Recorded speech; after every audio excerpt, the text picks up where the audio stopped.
can you see my face clearly? I feel like I'm a little out of frame. You could see the top of there. No, let me fix it.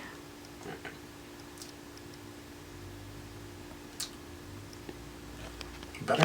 Yep. Alright. Perfect.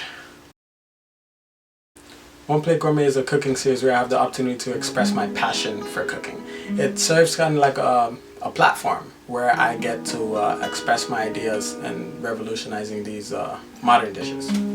The name One Plate Gourmet comes from a pun that well, not much of a pun, but kind of like a play on words. Basically, it kind of symbolizes you being able to make anything, any dish you want with any ingredient and with only the minimal requirements, like one plate, one pot, one stove.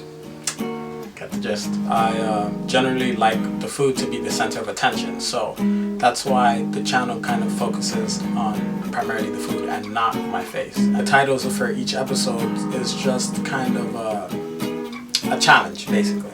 So it presents an ingredient and I have to come up with the best possible dish that comes to mind. Two Plate Gourmet just refers to the simply being two dishes. All in all, One Plate Gourmet is simply a cooking show. Oh, that's right. You asked my favorite dish so far.